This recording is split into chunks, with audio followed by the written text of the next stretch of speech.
Welcome to Founders Future, a podcast powered by Closers.io, where we dive into the journeys of innovative entrepreneurs and explore the road ahead for them and their companies.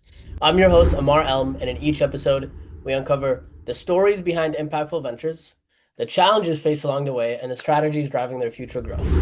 Today, we are absolutely thrilled to be joined by Lawrence Schau Jr., founder and chief creative officer at Kal Design, an experience-driven design agency based in New Jersey. With over 17 years of creative strategy and fine art merged into award-winning branding, UX, digital experiences, and environmental design, Lawrence and his team are reshaping how brands connect with people. Lawrence, welcome to Founders Future. Thank you so much, Ammar. I really appreciate it. Yeah, I'm excited to dive in. I always like to start from the beginning. So can you take us back on a trip down memory lane to before you started your company? What were you doing at the time? And then what was really the motivation behind starting Kal Design? Prior to launching Cal, I was serving as VP of Brand and Creative Strategy at the Havas Health and U Network. I spent about 10 years of my career in healthcare advertising, medical education, and communications. And prior to that, the other half of my career was in consumer packaging goods, fashion eyewear, event design for financial institutions, and technological companies and law firms, things of that nature. And I had an opportunity to Star Cal in 2019 when my son was just about born and made a choice at that point. Did I want to try to build something on my own, or did I want to try to continue down the path of working at an organization like Havas Health? And I chose to do Cal. I had a great opportunity with a client who gave me a shot, and the rest is history. There you go. I'm super curious of that transitionary moment between going from working a job and then starting your own company. Because there's a lot of people that have those thoughts, but they decide not to take the risk and not to do their own thing. So, what really underpinned that decision? And were there any challenging moments in the beginning from a mental standpoint to making that shift? I'm one of those people who is risk adverse to starting a business, and even more so when thinking about bringing my first kid into the world, not thinking about leaving a job, stable pay, and all of that. The transitionary moment for me was a client taking a chance on a 1 year agreement. That's what for Mm, me tipped the scales. And then having the support from my wife to say, what's the worst that happens? You go belly up. At the time, I was in my early 30s, so it was easier to then say you could always go back and work for somebody else if it doesn't work out. There were no loans, there was no cash infusion from anybody. I wasn't beholden to anybody to try to make this work. It was either it did or it didn't. And my qualifier to go and try it was somebody giving me the stable kind of footing to be at least in it for a year and then having the opportunity to then build on top of that.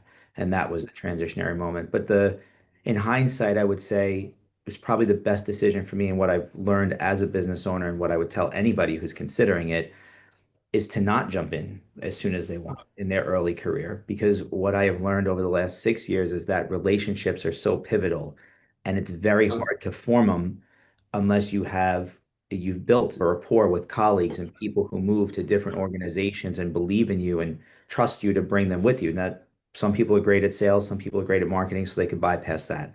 I'm not that. I'm not great at sales, which is why we have other people do it for us here. But the takeaway for me was the relationships I was able to forge over 11 years to 12 years before I did this definitely has paid dividends for the opportunities we get now. 100%. A lot of people don't start business with a 12-month engagement right off the bat. So that's huge. And that makes sense why it's a little bit easier to jump in knowing that I do have some revenue and I've already proven that people are willing to jump in with me. So I'm curious, let's fast forward to today to give the listeners more context into your company and what exactly it is that you guys do. So walk us through who's your ideal customer and what are the different offers and services that you provide to them? The ideal customer to me is somebody who understands the value of creative, and in a reciprocal fashion, we really respect the clients that we bring in. It has to be a two-way street in that way, as I see it. So I sort of position ourselves as industry agnostic in that way. I believe that our whole existence, designers and this agency in particular, our whole goal is to solve business challenges for clients that we're working for. It could be in the form of a trade show, it can be in the form of a campaign, it could be in the form of brand management end to end. And we have sort of an agency of record kind of agreement. But whatever Mm, that business challenge is, our job is to be fully educated on the challenge, get as much information as possible, and then reverse engineer a solution in a way that I could map creative contextually in a way that it makes sense for an executive to say, absolutely, that's how I see my business moving forward, or that's how I believe it'll achieve the KPI, the critical success factor, call it whatever you want. But at the end of the day, if I can't do that and a client doesn't see us as being able to achieve that, mm, and then most importantly is willing to invest in that, there's a very devaluing sort of position I feel amongst creative agencies, which is it's a transaction. Here's a mm. creative brief. I want you to turn this out, information in, deliverable out.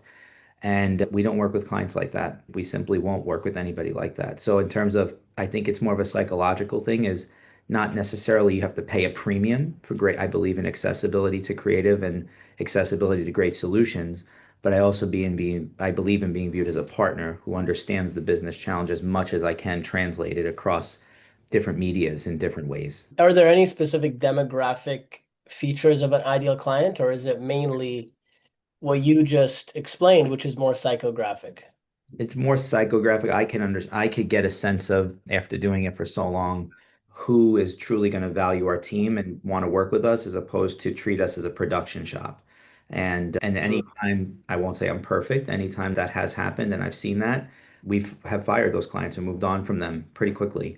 Just because I know in the end what that means. It means most clients think we're beholden to them and that we have to do anything they say. And to some extent, that's true, right? It's their money, and we obviously they have a prerogative on how they want to spend it.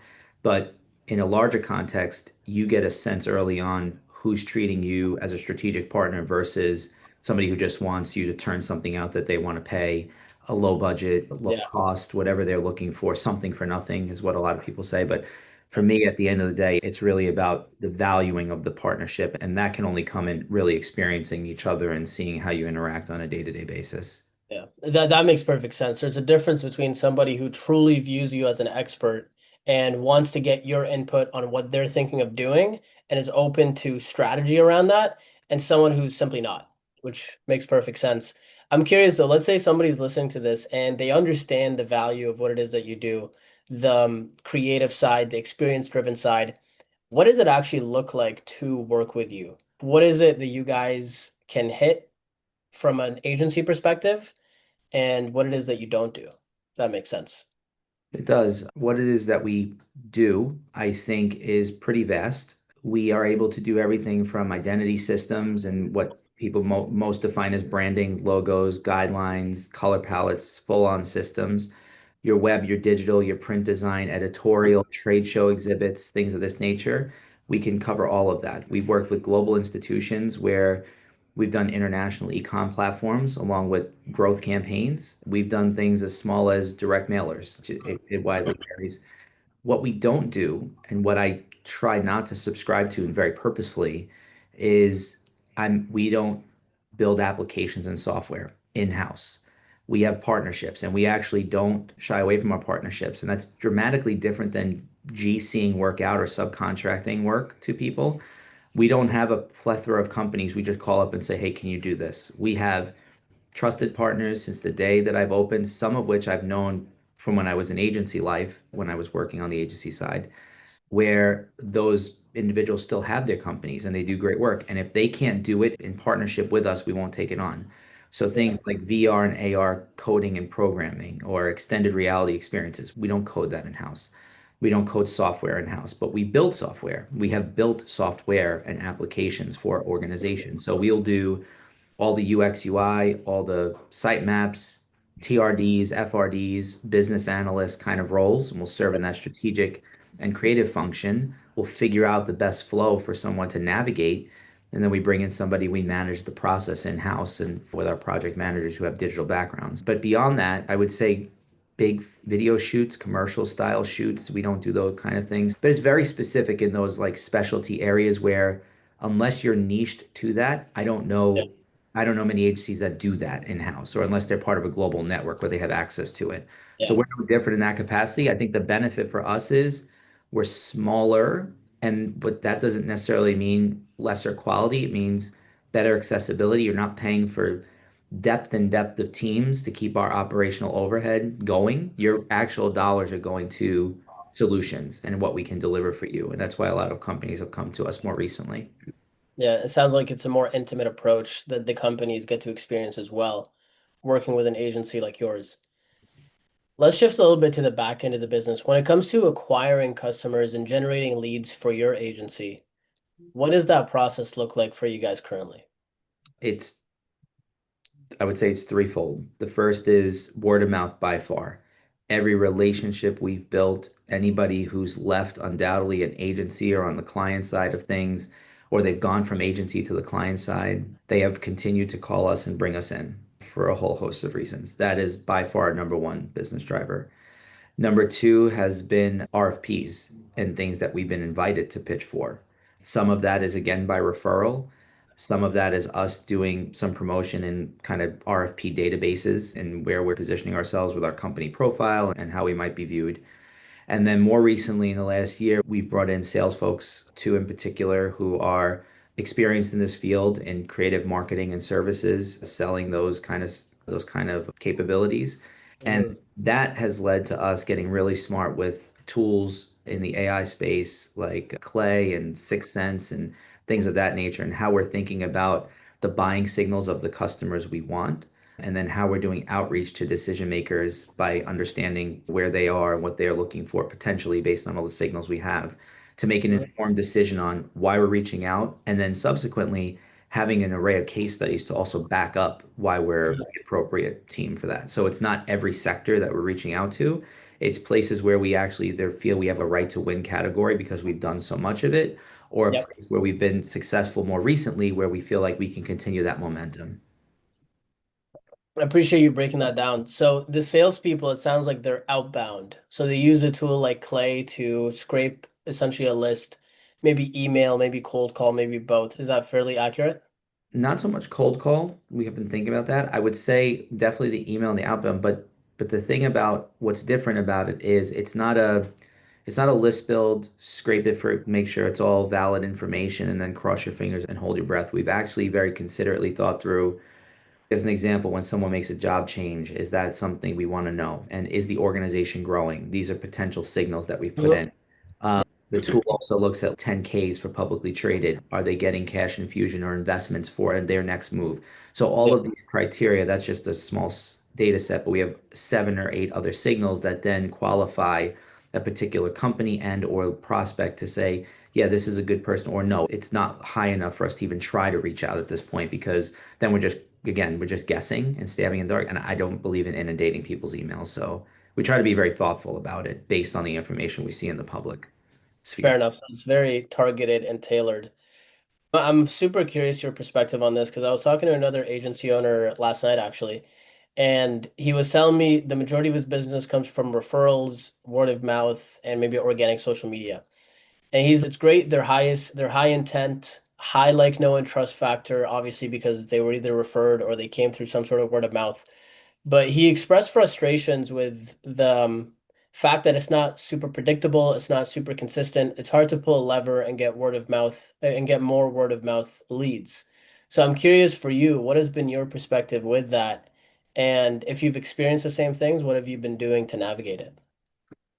I've not had that experience with the word of mouth thing, very fortunately. And I don't say that from a place of arrogance. I say it from a place of like real humbleness because I feel the number one thing in why people get referred is trust.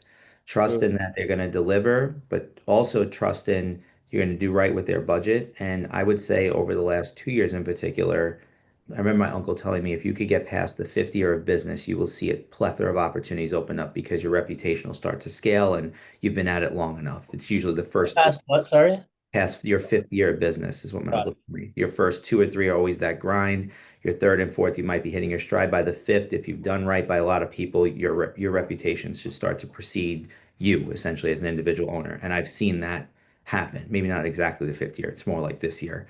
But as we were coming through the second half of last year, the referrals were going way up. And old colleagues that I didn't even think about reaching out to just because I'm not naturally built that way started reaching out again for various reasons. And so we've seen a tremendous uptick there that has been very humbling, as I mentioned. I think the lack of predictability comes in the outreach, actually. No matter how much, no matter what tools you've been using, no matter how we've qualified somebody, the reality is there's always been some kind of my budget's getting cut. I'm not quite sure I'm ready to move. We need to take a step back and think about it because there's uncertainty amongst agencies of what big agencies do, how they behave. And I think that gives people a bad taste in their mouth. And then it makes genuine agencies like myself Yeah. least have the perception of you're going to do the same just at a smaller scale. So I actually see less predictability in the outreach part and the sales part than I do the word of mouth part. Interesting. Very interesting. So I guess once a lead does come in through the door, what does your sales process look like at that point? What are the different steps that they go through for them to become a client? The- So if it's one of the outreach, like from the sales guys, I'll talk from their perspective because they understand the space well enough to be able at least to qualify or do the discovery Right. where they understand the challenges at hand and all this. Can they speak to the actual path towards a solution? Not always. Sometimes they can give some high level information on what we might do. There's usually two calls from our side, a discovery and then a meet with myself, our SVP of client, strategic client engagement. And then we'll sit down and we'll understand exactly what the challenges is. I would say 8 out of 10, we're able to pretty much close at that point once we're on the phone because we're able to speak to the specificity of what it is we would do, not just creatively, technically, from concept to production. We could speak in that way across almost any media at this point, maybe minus AI, and where we're still learning a bunch. And I think again that goes back to the trust. We don't speak high level. We don't use a lot of buzzwords. We talk pretty plain English around here, and I think because people understand what we're saying, or at least we make it understandable, it makes it easier for them to make a decision. And I just fundamentally believe in not banging people over the head for great solutions. And I think our work speaks for itself in the end when it comes out. Got it. I'm curious, is that something you eventually want to delegate with the sales piece, or is that something you want to hold on to for the foreseeable future? I want my role to still be in client relations always on the sales side and then on the actual delivery of the work. And that's what it's evolved into. I do way less designing than I did 17 years ago. I still design here and there, and I'll still hand render a lot of concepts and things with the team. But 9 out of 10, my focus is on more of the strat, client relation, kind of business management side of it, which is a lot of our clients think 1 plus 1 equals 2, but in marketing, it's 1 plus 1 could equal 4, depending on what channels you're working. There's sometimes not a logical progression as to why things blow up as quickly as they do or what ad hits better than another. And everybody's always looking for that formulation, and it's just constant iteration and optimization and go. And so, because of that, I have a passion for that seeing their business succeed by way of what we're doing, but controlling that dialogue in a way that they always know they're in good hands. So I Yeah. don't foresee myself ever delegating like very foundational parts of our business as opposed to the creative, like our associate creative director pretty much runs the day-to-day show here. I could pretty much not talk to her for 2 days and know that creatively everything will happen the way it should, or at least is expected to. Yeah. Powerful. When you think of your vision and where you want to take the company, let's say over the next 12 to 24 months, are there any specific revenue targets, performance targets? What are you really striving towards? I just got asked this question the other day, and as far as the agency has evolved, I would say about 3 or 4 times since I opened in 6 years. And that's due to just the changing landscape around us. Like, there's no way any agency as it exists today will exist the way it is 5 years from now. What that looks like in terms of service offerings and how technologies are going to evolve, I think we're all navigating that, and the dust is still settling, AI and all these different tools that are being mixed in. TBD on that. My vision is, though, to keep adapting and making sure we're constantly educating ourselves to be as effective as we are, maybe not in the way that we currently do it, but always with that creative and experiential focus on things. The As far as where we want to go revenue wise, I don't I've never set a target for that, except to say that I always want to be diversified enough where our team could be protected for their livelihoods and the jobs that they have here and all the energy they put in. And I've never been driven by revenue, I guess is what I'm saying. And that's been very intentional because I've come from places where highly bureaucratic, highly political, driven by revenue, where revenue and headcount define success for people. For me, it's the quality of the solutions that come out. And my belief is if that's what's happening, the revenue will follow. I will say we've just eclipsed our multi seven figure mark, which is good for us because we've been stuck at a single seven figure mark for some time and we were wondering how to penetrate that next level. We've gone two, three levels up from that. And that's, again, I believe primarily driven from the respect that we have with our clients and then the word of mouth reputation we have as a result. Got it. So if I could double that in the next few years, that'd be great, but that's certainly not that's not why I come to work every day. Interesting. I appreciate you sharing that because everybody has a different perspective on it. What do you feel like is the biggest challenge you're facing right now as a business owner? I would say the constant adapting to the tools and the platforms that we have to keep our efficiency up, to keep our production up, to keep our teams delivering at scale. I think there's a connotation right now that AI, you could do more with less. I'm not sure that's entirely true, but that's at least the perception at the moment. Maybe for some mundane tasks, that's true. And I What think makes you say that? Because that's my personal perspective. I'm curious why you don't think that's the case. that you'll be able to do more with less. Yeah. When I say that, I don't mean it by elimination of people, right?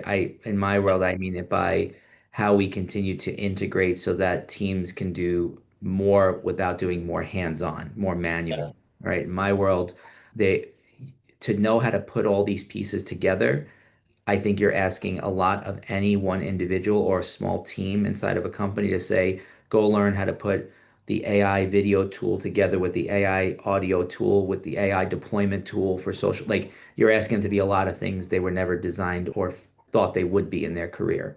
Whereas on Hmm. our side, it's our job to constantly keep up and educate ourselves. But the challenge for us is how do you do that in the context of trying to deliver $3, $4 million worth of business every year?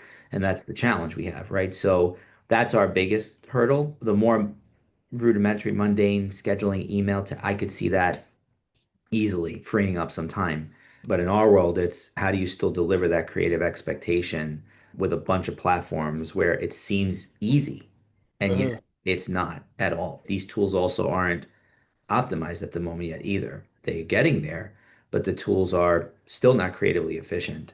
And Yeah. then you run into the whole other gamut of the human element, who you're still trying to communicate to, and you don't want that to seem contrived or fake in order to get them to shift behaviors in the way that you want them to. Yeah. Talking about consumers in that context, but I think you Yeah. get that. Yeah, that makes perfect sense. If you were talking to new agency owners and you could give them, like, from all the experience that you've garnered so far, you could give them a piece of advice that maybe you wish you knew when you were first starting your agency, what would that be? I would say spend a disproportionate amount of time educating. By all standards, I'm, and I don't say this because I think I'm old, I say this by just tools and how I began. I'm a dinosaur relative to what the designers today can do. And I spend a disproportionate amount of time trying to educate myself on how tools work, how they can be leveraged for certain components of projects that we do, like rebrands and stuff. And that has made me more effective as an agency owner to be able to relate to the skill sets they have. I can't do it hands-on, but I know enough to be able to strategize in an effective way with it. And it makes our team that much more efficient when they're actually executing. That would be the first thing I would say. The second thing I would say to any agency owner is relationships are always going to matter. They're always going to matter. And you need to adapt to the people who brought you where you were, who may not be there 10 years from now because they'll probably retire, versus the up and comer that you need to still reach and connect with at an agency who might have a different perspective on how things should go. And you can never just be complacent in what you're doing. That's the bottom line. If you Yeah, are, you will find a very short agency life cycle in whatever agency you're starting. yeah. Powerful. What's the best way for people to reach out to you? Anyone can reach out through our website, contact form there. I field almost every inquiry that comes through the site at least, or email shaw@cal.agency. So always open, and LinkedIn. That's always a good platform for me. I'm constantly on that too. Perfect. Lawrence, thank you so much for your time today. Thank you, Ammar. I appreciate it. So that wraps up another insightful episode of Founders Future. To our listeners, if you enjoyed this episode, don't forget to subscribe wherever you listen to your favorite content. And if you're looking to scale your business and really enhance your sales and marketing efforts, visit closers.io to discover how we can support your growth journey. Until then, keep on climbing.